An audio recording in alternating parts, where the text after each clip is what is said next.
Hello learner, this is Teacher Nolly from Tayug National High School. Welcome to another session of Programming 1. This video will help you use conditions and small basic. Previously, we have used the sequential control structure to create a temperature converter.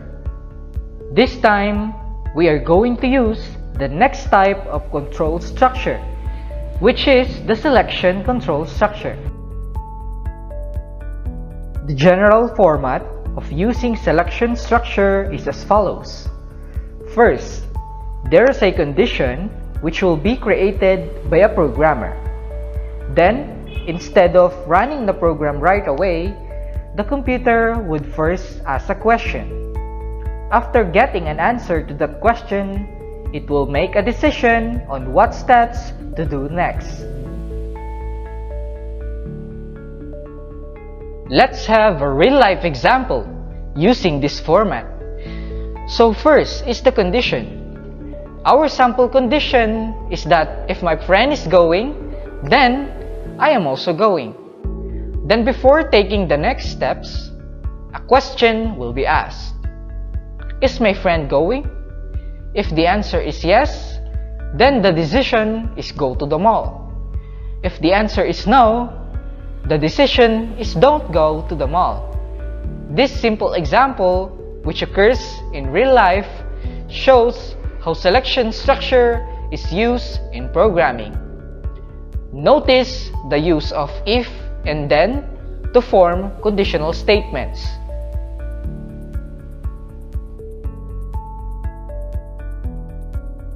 There are two general types of selection structure. The first one is single alternative.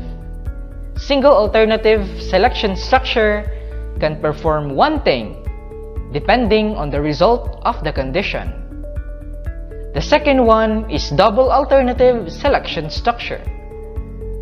This can perform two different things depending on the result of the condition.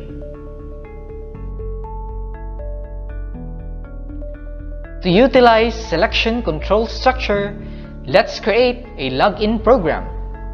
Our program should be able to display the text, "You've successfully logged in," if an end user entered the correct username and password, and username or password is incorrect if either of the two is incorrect. As you can see, this is like logging in on the Facebook application. Let's break down our goal into specific steps. Step 1.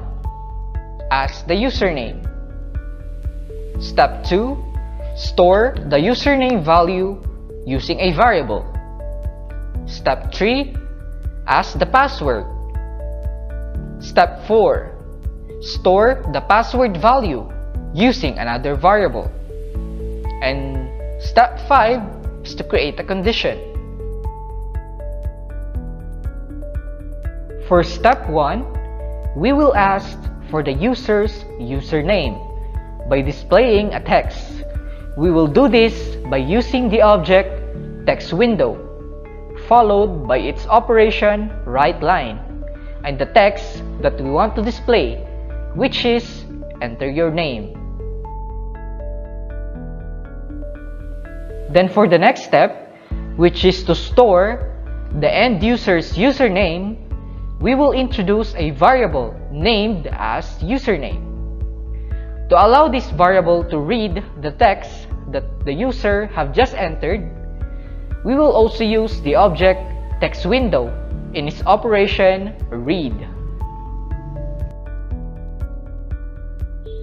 For our third step, we will replicate our first line of code, and since we will be asking for the password instead of the username, we will replace the text "Enter your username" with "Enter your password." The fourth step is also similar with our second step, so we will be replicating the second line of code.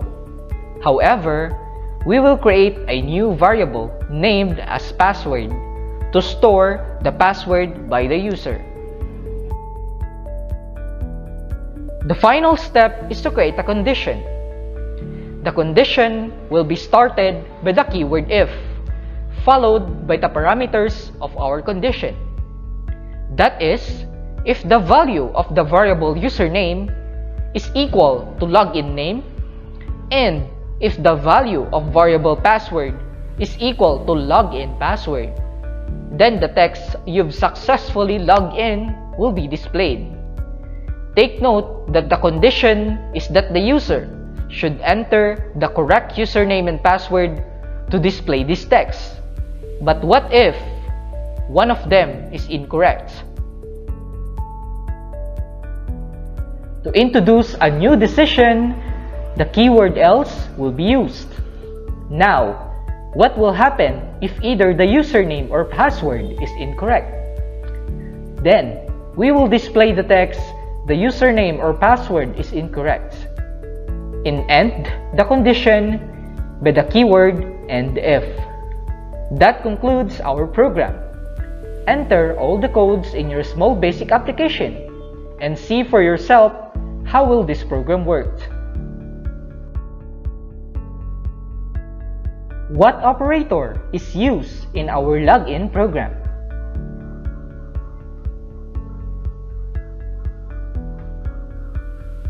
Correct. A logical AND operator is used. In this video, you have used conditions in small basic. And that ends our lesson for today. See you on our next video. Keep safe.